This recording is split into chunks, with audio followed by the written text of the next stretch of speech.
Good morning, beautiful artists. So today I wanted to paint one of my I say my favorite, but I know I say that a lot, and it's really true. Ways to paint is wet on wet, damp on damp.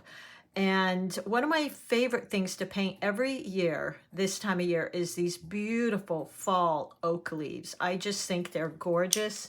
I wish I had one here, but I don't happen to have one in my neighborhood. They are all around and I just love them. So I'll maybe go on a search for some of those.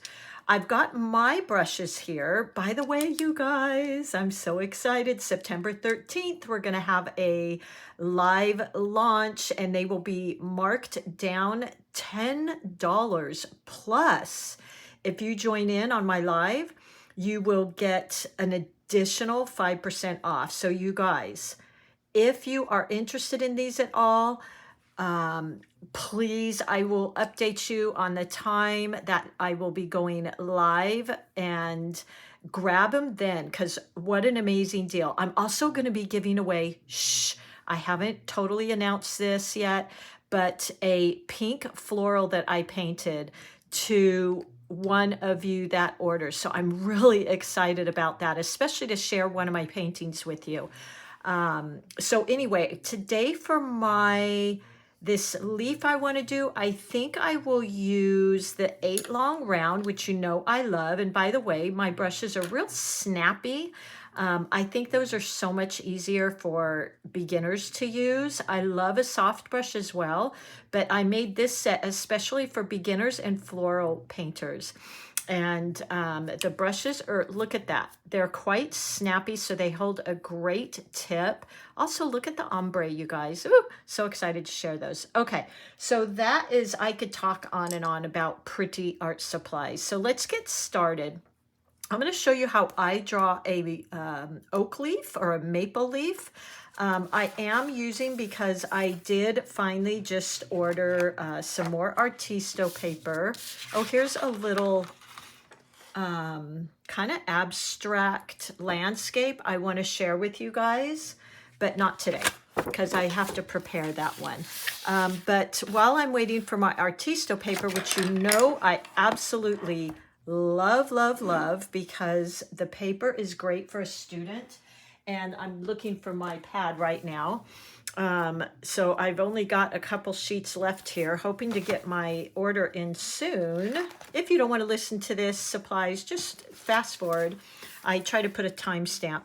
So this was my summer journal Artisto pad, and I will file this away with all my others, and I refer back to them all the time. They are so great. Look at that. I have swatches, butterflies, so many great things I put in these, and I can always refer back to them. Plus, they've just got a great texture, and they're even perforated. So if you want to give one as a gift or frame one, you just tear it on out. But for the most part, I keep all these as a reference. So those are great. If you're outside of the US, the Meeden is fantastic. I'm going to be using 10 by 7, cold press, 140 pound. And the Meeden is 100% cotton. They're just a tiny bit more than the Artisto. These are also on a block, so which means they're glued on all 4 sides instead of having to tape down your paper, which you would normally tape your paper down if you were going to be using a lot of wet. It kind of controls a little bit of that warping. Just trying to get some of that glue off this side. There we go. So I really do like this paper. It's got a great texture, and I like that paper. I'm also going to continue using my Paul Rubens, this floral set you know I absolutely love. It's got all the colors, all these beautiful floor colors. If you're using Winsor Newton, perfectly fine. This is the My Lang set. Great, great student set. It's under $20, and look at all the beautiful colors. I'm actually just going to give this a spray in case I want to use a couple of these colors. So I just spray this to get my paints activated, and I'll set those to the side. But I'll mostly be focusing on the floral palette because I really like their yellows and oranges and reds, and I love putting red in my fall, excuse me, maple leaves or oak leaves. So let me just make sure my papers fit into the camera. Yep. So let me show you how I draw my leaves. It's really quite simple. As you know, I'm a big fan of the guidelines. Excuse me, just grabbing a drink of my coffee here. So that's how I kind of like to go with painting or drawing my maple leaf, to follow those guidelines. I've also got my little Mead and Daisy palette. I don't wash my palettes a lot, by the way. I kind of like when I mix a color, I like to have it in there so I can refer back to it. So I tend, and I kind of think it looks like art, to be quite honest. By the way, I've also got my container, my Mead and Too Well palette of clean and rinse water. That's real important. So today, let's go ahead and let's start drawing our little maple leaf. I'm using my Blackwing pencil. As you know, I love these because I tend to always end up with a bunch of pencils laying around with no erasers. So I like these because it has a replaceable eraser. And look how cool that eraser is. It's nice and thin so I can get in there. So that's what I'm using today. Okay, the maple leaf. Such a beautiful leaf, you guys. If you don't have these, they're so pretty. I love them. I was sitting in my mom's patio the other day, and all her oak trees are starting to lose their leaves. And I grabbed a couple, but they dried up. So we're gonna use the guidelines. We're gonna be just fine. What I first do is I'm going to draw a line. This will be kind of that center area in our leaf. And then what I'm going to do is come about right here, and I'm just going to draw upwards. So I'm making kind of that type of thing. I want that piece to be a little bit higher. Excuse the camera shake there, guys. I use an old brush, by the way, just to brush off my little eraser marks.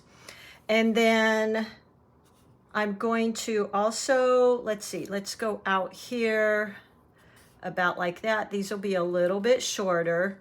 And then a lot of times I add on 2 small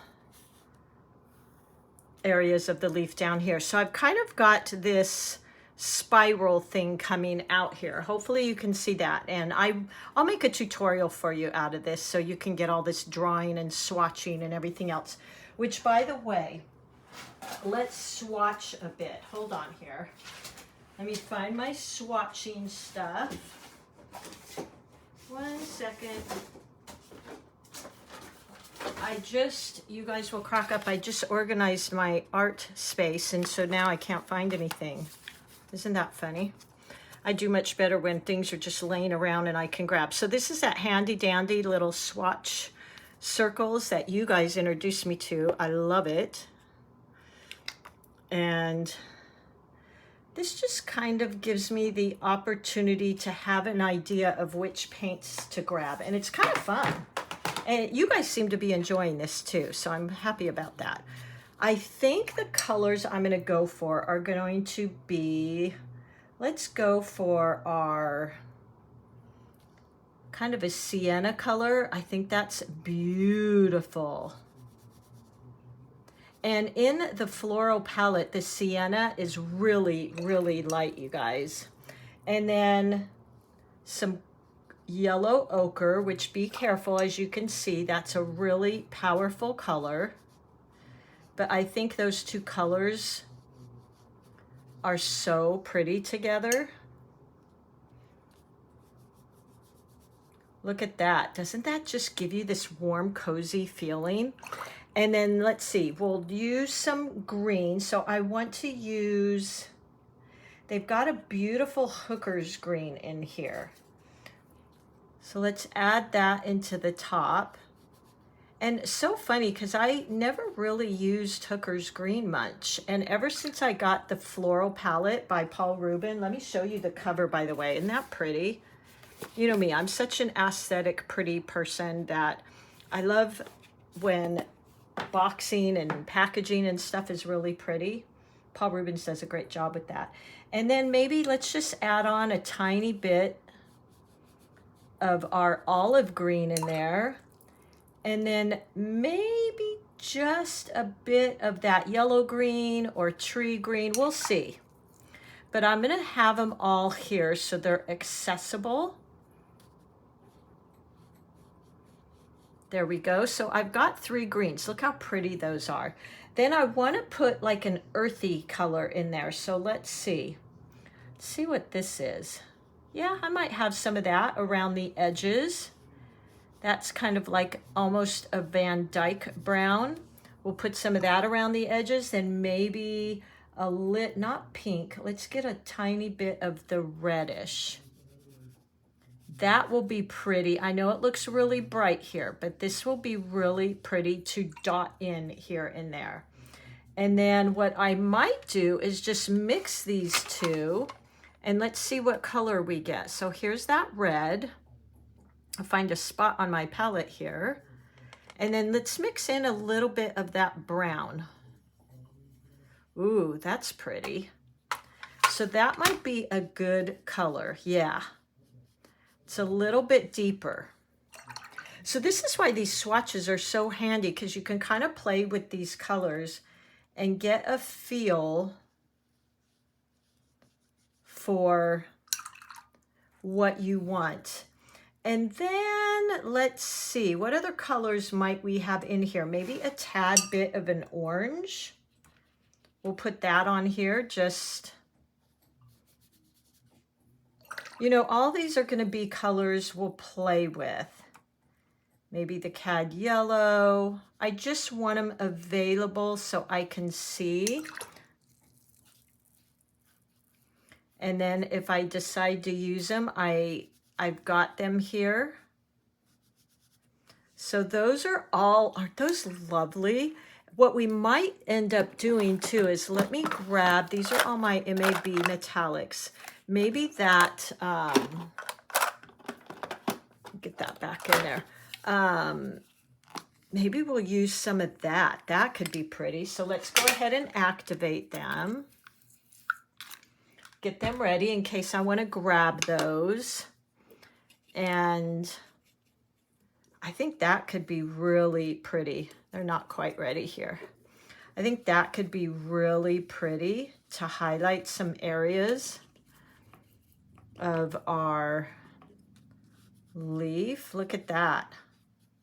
Yeah, that could be pretty. So I want to have that on my swatches here, ready to go. Ooh, look how pretty.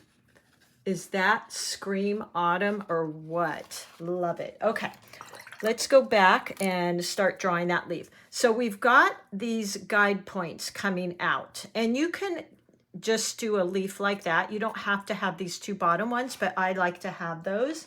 And then look how simple, you guys. I'm just going to cap each little vein off like that.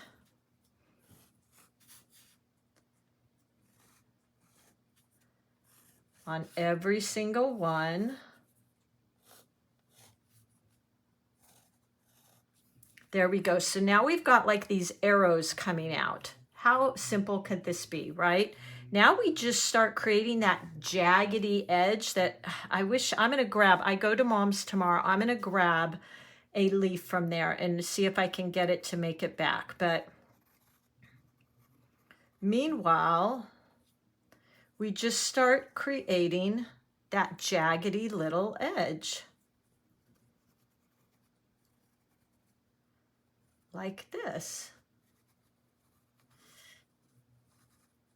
Which I love because I love that organic feel. So for me, this is perfect. I think I might bring this down just a bit. Again, sorry for that shake. take that. There's my big old bad boy brush. So we're just going to take that down a little bit. Yeah, I think I like that better. And creating those jagged little lines.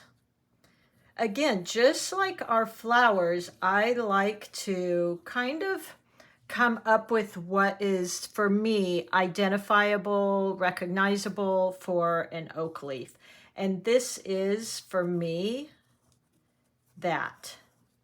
So here's that little piece down here. So just use your imagination. If you're lucky enough to have maple leaves, then grab one. And there we go. Now what I'll do is, I guess I won't erase, hold on here. I won't erase the guidelines. We'll kind of keep those. I normally, if I was just painting this on my own, I might lighten those just so they don't show up, because watercolors are transparent, so they might show up. And I definitely don't want these, oops, the little arrows that I drew in there. Okay, are we ready to get to the fun part? I hope that helped. That is the only way I could draw one of these maple leaves. I need guidelines, guys. That's always so helpful for me. By the way, in my online course I have one whole lesson on drawing perspectives of flowers, and I'm using guidelines. So if you haven't taken a peek at that class, take a peek. It's really kind of a cool class. I'm pretty proud of it. Okay, what I'm going to do now, this is where I might use my big old bad boy, number 6. I'm just going to wet it. Now I'm going to lay down some water, but it's not going to be puddling at all. It's going to be just a glaze of water. So if I held this up to the camera, you wouldn't see any type of puddle of water. All you would see is a shiny surface. And I'm only going to do this area right here. I've had a lot of you ask me or tell me it dries by the time you start painting in it. It could be because you're working on too big an area. So that may even be too big. I'm going to grab my brush here and let's just go in lightest color first.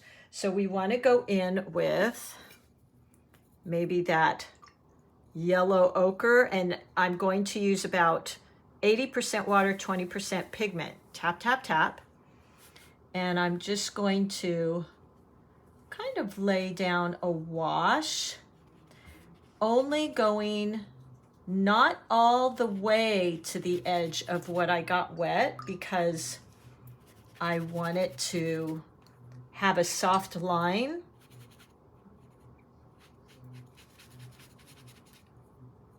So I'm staying just a little before the end of my water line. That way, because the paint will just keep moving. And if I go all the way to the edge, then it'll have a hard line. And then let's just kind of play here. Pick up a little bit of orange, tap it in. Here and there, just kind of starting to play with some of the colors. A little bit of that orange in here. And really, you know, when you're glazing, when you're laying down glazes, you can have as many glazes as you would like, because watercolors is transparent, so the magic of it is you'll just see the colors underneath peeking out. So there you go. Now let's get another area here wet. And I'm going to go up to where that last line is there. And to be honest, you could have blossoms and blooms on a leaf, because I've checked out these leaves and that looks kind of cool. Nature is not perfect. So again, I've just got a shine here, not puddles. And I'm going to go in, pick up more of that paint, kind of putting pressure on my brush and holding it to the side. I just love this. I'm so proud of myself for this brush. You guys helped. You gave me a lot of input on these brushes and everything else. So thank you to you too. And then let's go into that orange. Just dotting some in here and there.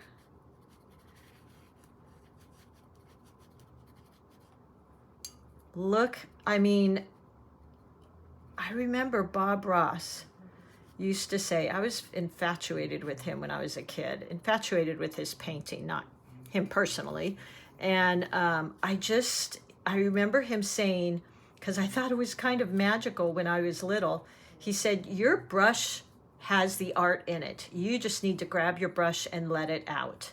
And I thought, oh my gosh, I want a brush like that does magic things like that.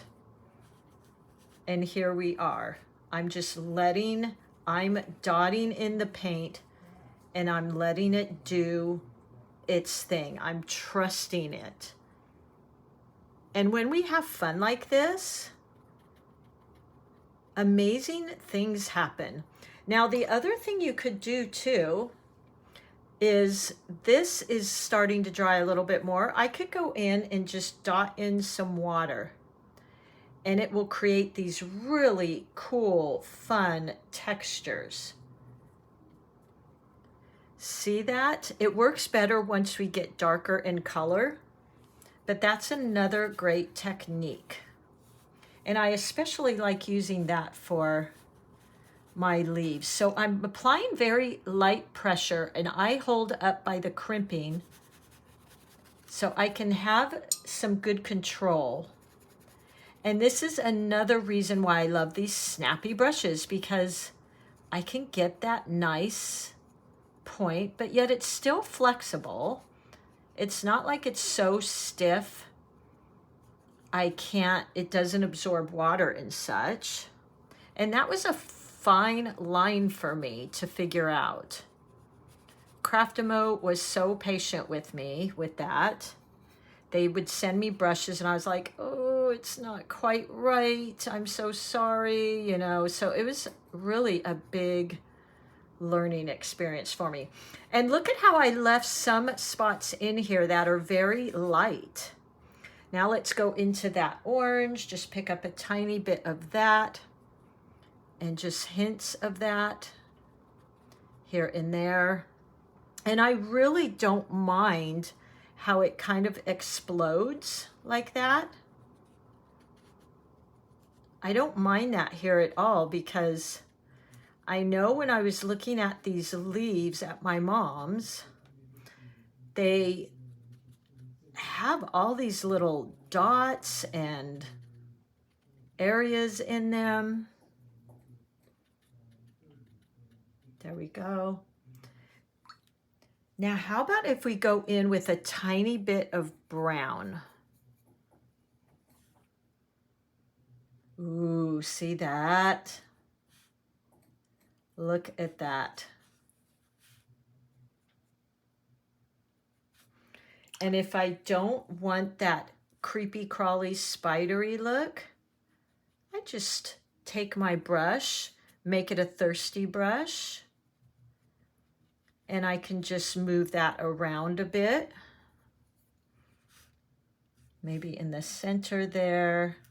I know a lot of these leaves at my mom's had brown spots on them. But I just thought that was part of the character and kind of the cool factor about these leaves.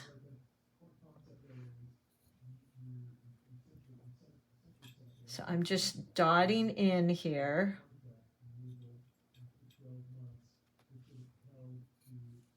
And this is still wet, so that's good. As I dot in some of these colors, some of these leaves even had that reddish color in them, which I loved.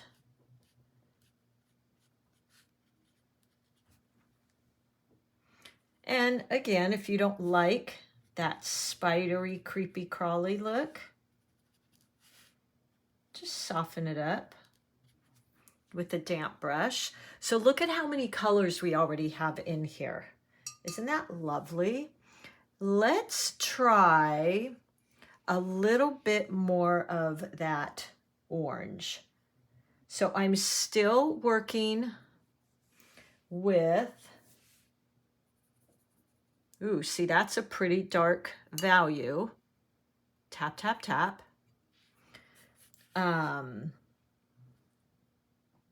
There we go, yeah. I like that. These, if you have these leaves by you, pick one up and really check out all the amazing colors in it. It's pretty fascinating. Like, is it just me, or do you ever look at Mother Nature and just go, oh my gosh, you are amazing? All of the colors in here. I want to add some green in here, but I don't want to do it while this is wet because I don't want the green and the oranges to mix, because then they'll create kind of a mud color. I can even just show you a little bit of that. If I played with it too much, it would mix with that orange and maybe not be the prettiest color. So I want to let this dry just a bit. And I even went out of the lines there a little bit. I'm not worried about that. So let me hit this just a minute with my dryer. If you don't have one of these, they're really inexpensive. They're great in winter here. Really, really helpful. There we go. Just wanted to hit it real quick. In the winter here, things take forever to dry. Okay, so I'm going to go in with some of that green, maybe just here in some of these little areas. And then getting a thirsty brush, just meaning I got rid of a lot of the liquid on there. And I don't mind blooms, you guys, at all. I think it looks kind of cool.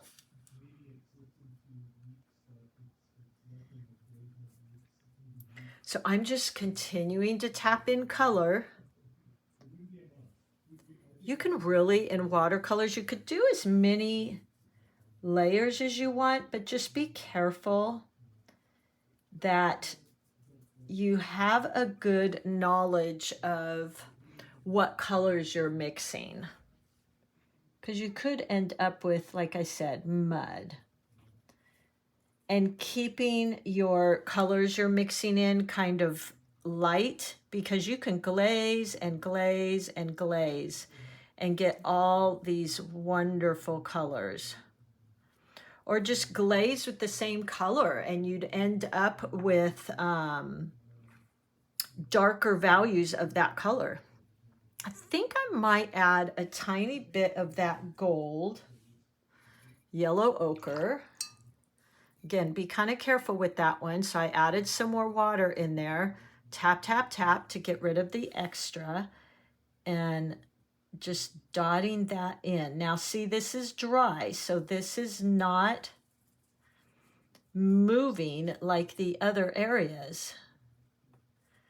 So what I can do is just rinse my brush and push and pull that out. Just with the tip of my brush. And I just continue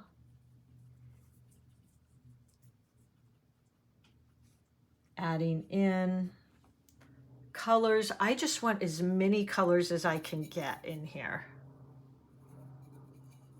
because I love that look.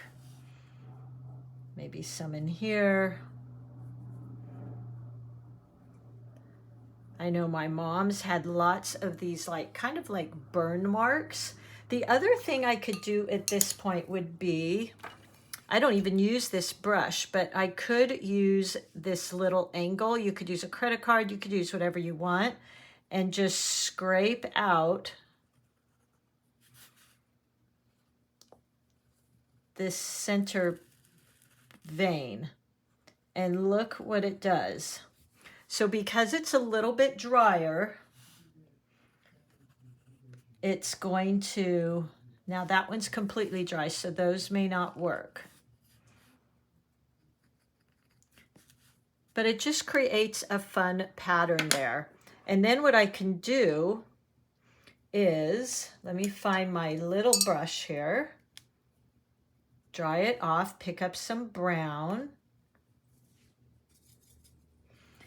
and go in kind of right along that. So I kind of define that little vein going up there. There we go.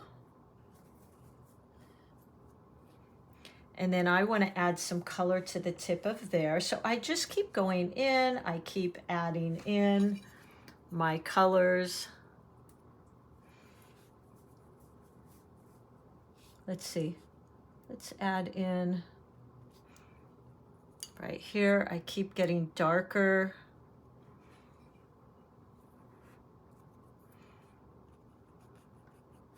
And you could stop at any time even.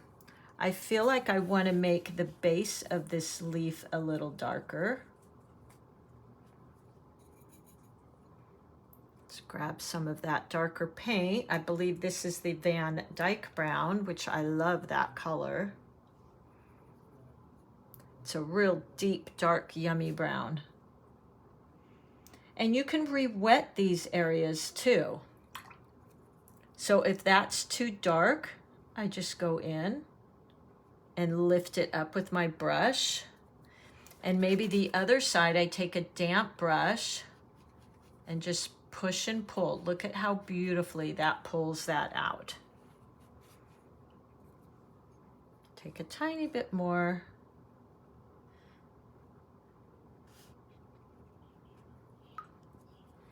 And now I could do the push and pull to soften that edge, just with a damp brush. So look at all the beautiful colors starting to come into play here.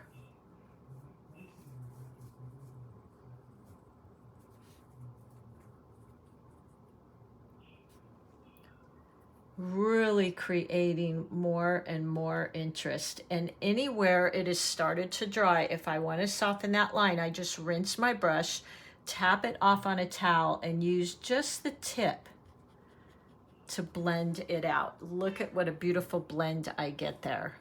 So I could even do this here, just with that dry brush, just pushing and pulling that out. And look at all the wonderful, wonderful colors here.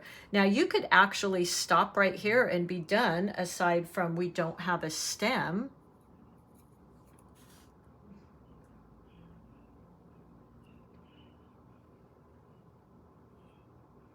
Look at the fine point you can get with these round brushes.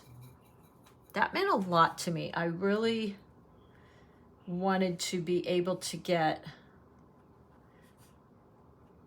not only a thick stroke, but a nice thin line as well. Let me give this a shot here of air. Dry it one more time. Now you could very much just stop right here. I feel like I want to put some more orange in there.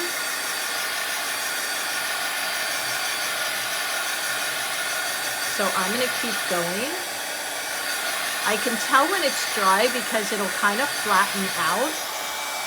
And watercolors lighten up when they're drier.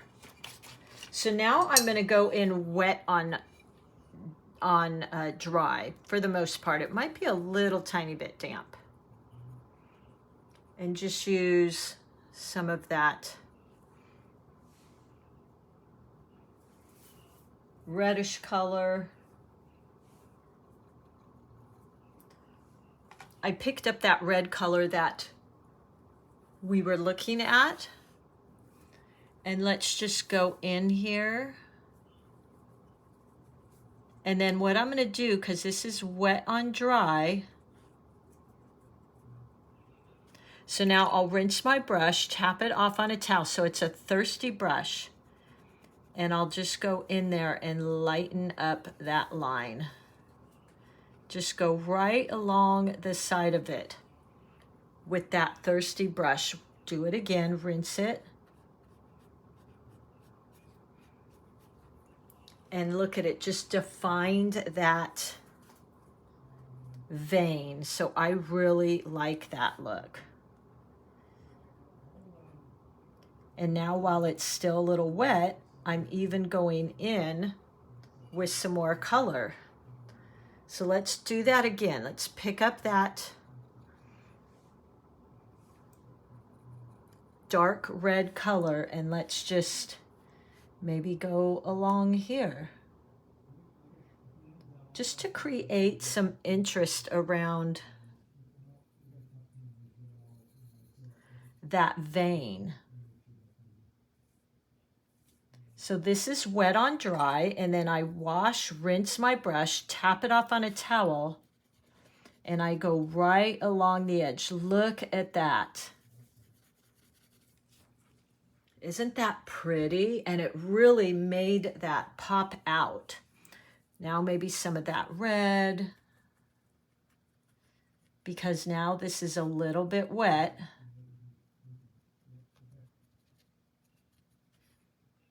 And if you don't like those hard edges, just go into it with a damp brush. But look at all these fun, interesting colors I'm getting. Now let's see if we can add in a little bit more of that green. So that's still wet in wet. Let's see. Let's try this over here.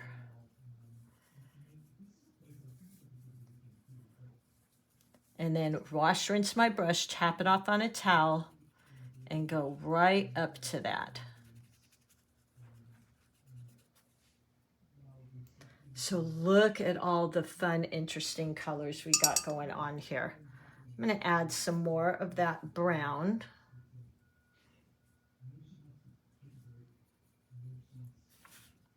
And maybe, I think what I'll do is get that a little bit wet.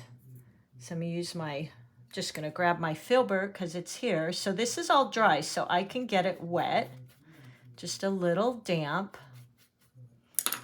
And then go in with my paint.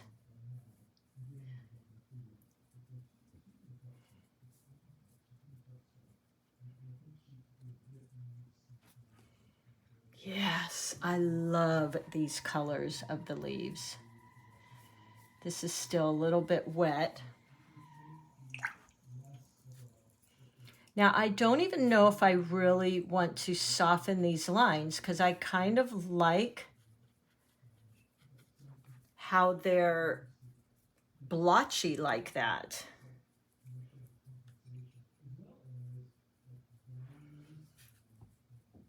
Just going to define some of those lines. I want the base here to be a little bit darker. And again, go in here and you could stop right now and be very much done. You don't have to keep going. Let's use a little bit of that orangey red.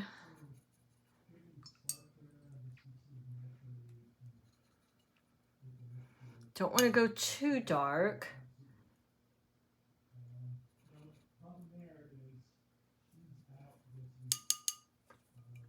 And create a little bit of that.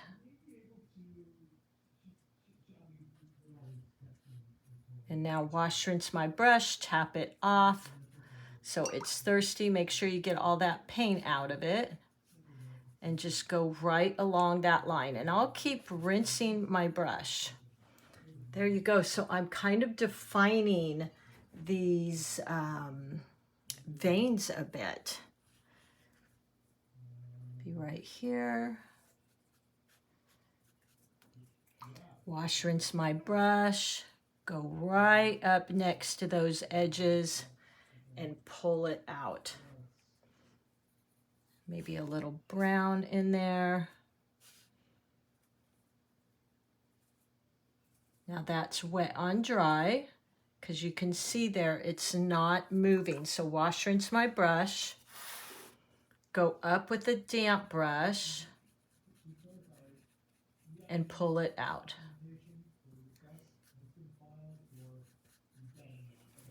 So look at all these fun looks we're getting. You could just keep going literally forever, you guys. Like, could go into here. Wash, rinse my brush. Pull that out. And just keep building layers and building layers. Maybe a little bit of green in there.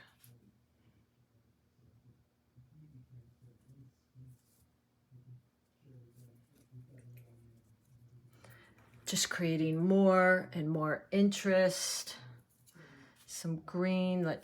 Now that is dry, so that didn't move at all. I laid it down and it just stayed right there.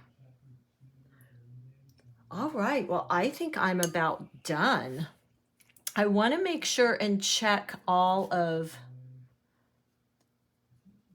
where I'm putting those colors, because that's going to be how it leads my eye around. So I don't want to just have all my red here or here. I want to move it kind of around.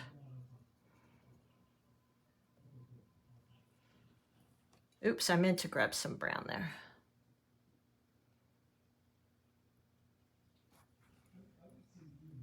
All right, I hope you guys give this a try. I will create a little tutorial on this. And I hope this was fun for you. Make sure and check out my online course. 17 lessons, you guys. And I think it's 7 modules, 17 lessons, all kinds of bite-sized little pieces. You could watch it up as many times as you want, go back and forth. It's all really doable and easy. We go through all washes and glazes and drawing and a little bit of composition. So I think it would be really fun if you want a beginner's type of course. And happy painting, you guys. I can't wait to release my brushes. I'm so excited to share those with you. All right, happy fall, everybody. Thank you so much for being here in my little community. It just means the world to me. You guys are so much fun. The ideas you have that come up just are amazing. You're always an inspiration for me. All right, everybody. Happy painting. Have fun. Oh, you know what? Oh my gosh, we didn't even add on our metallics, did we? How did I miss that? I like adding the metallics. My gosh, I can't believe I missed that. To kind of the edges, the tips. Look at that. Oh my gosh. Look, you guys. Seriously, how did I miss that? Look how pretty. I love adding metallics because, and just enough, because then it makes the viewer go, wait, am I seeing something shiny there? And I love that. You could even use this to kind of highlight those little veins. Oh my gosh, you guys, look how fun. Just add it in here and there. I'll hold this up in a minute and you can kind of see how pretty that is. You could even use this for the veins, like that. Oh my gosh, you guys, I am so glad I didn't forget this. I would have been so upset. Look at that. Magic, magic, magic. I'll hold this up for you so you can see. Okay, let's just stop right here. But let me hold this up so you can see the beauty of those metallics. Isn't that so pretty? Like, it makes you stop and go, wait, did I see some bling there? All right, everybody, have fun. Thank you for being here with me, and I will see you all soon.